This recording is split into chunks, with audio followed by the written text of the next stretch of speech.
예, 강도현 차관님, 제가 지난번에 방통위 대상 질의할 때 그 해외 플랫폼에서 인격이 무단 도용되고 이런 부분을 지적한 바가 있거든요. 예, 그래서 혐오스러운 광고물이 올라가고 뭐 김종인, 이준석 이런 사람들이 무슨 광고를 하고 이런 식으로 나오는 그런 문제를 얘기한 적이 있는데요. 제가 그 질의하고 나니까 또 여러 가지 제보가 들어왔는데요. 지금 국내에서도 보면 월간 활성 이용자 수가 800만 정도 되는 플랫폼이 알리익스프레스 같은 곳인데요.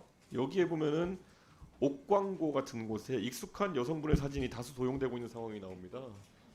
예, 누군지 바로 식별할 수 있을 텐데요. 이게 실제 검색창에다가 중국 음차 발음으로 찐찌엔씨 이렇게 넣으면은 엄청나게 이런 옷 광고들이 많이 나오고, 그리고 알리익스프레스 같은 곳에 이런 상품이 등록되게 되면은 페이스북 같은 곳에 2차 광고를 통해 가지고 굉장히 많이 유포되고 이렇게 됩니다. 그런데 이게 G마켓이나 아니면 한국 플랫폼에서는 잘 이루어지지 않는 일인데 알리익스프레스는 이런 일이 빈번한데, 혹시 과기정통부에서 이런 인격 도용에 대해 가지고 해외 업체들과 연을 닿은 적이 있습니까 이게?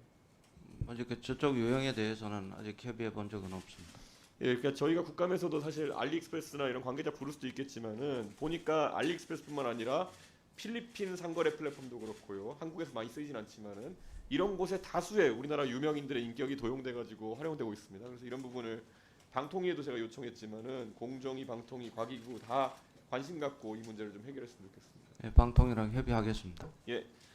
그리고 황종성 지능정보사회진흥원장님. 네. 이게 보니까 공공앱에 대해 가지고 뭐 우체국도 그렇고 뭐 전자정부도 그렇고 UI UX 지적이 계속 들어오고 있는 건 알고 계십니까? 네.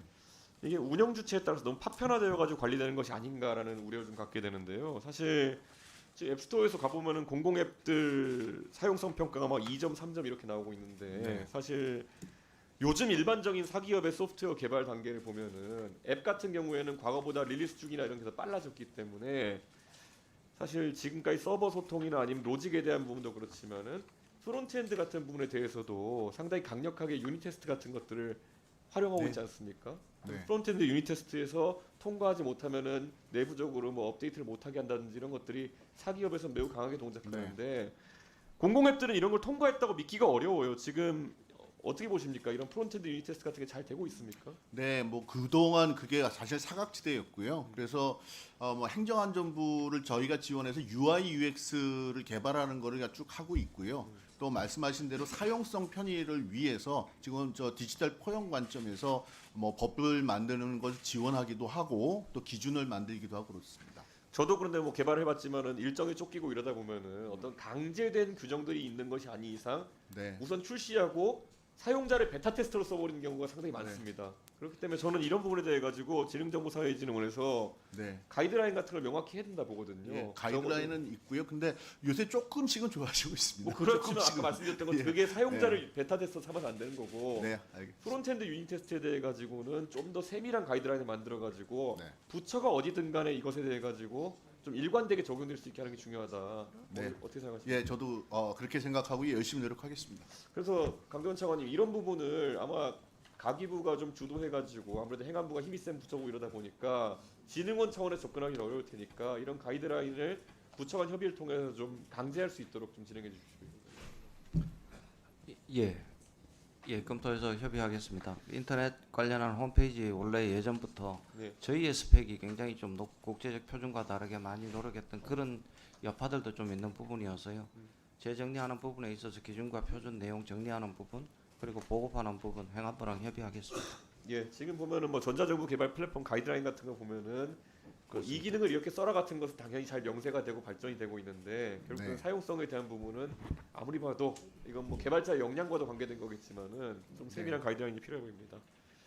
그리고 윤회장 원장님, 데이터산업진흥원이 하는 일 중에서 데이터의 표준화 및 데이터 활용 사업화 지원이 있는데 이게 맞습니까? 데이터 활용 사업 지원은 있고 표준화도 명시되어 있는 것으로 알고 있는데. 그 부분은 좀 약간 예, 네, 근데 사실 이게 데이터산업진흥원에서 단순히 이런 과기부에서 위탁하는 사업이나 이런 거 하는 것보다는 저는 조금 적극적으로 데이터를 기반으로 해가지고 사업할 수 있는 것들을 발굴해야 된다고 생각하거든요. 근데 지금 저희 의원실에서 파악하기로는 예를 들어 반려동물 사업 같은 경우를 보면은 예, 지금 이게 국민들의 지출이 들어가고 있고 2023년 기준으로 국민의 28.2% 정도가 반려동물 양육 중인데 여기에 대한 데이터가 지금 부재합니다. 네네. 그래서 반려동물 관련 의료 상품 같은 것들을 개발하기 너무 힘든데 우리나라 반려동물 의료 보험 가입률이 1.4% 정도밖에 안 됩니다. 그래서 반려동물 관련 데이터 같은 거 표준 제작을 하기 위한 사업 같은 것들 혹시 추진할 계획이 있으신지 궁금하거든요.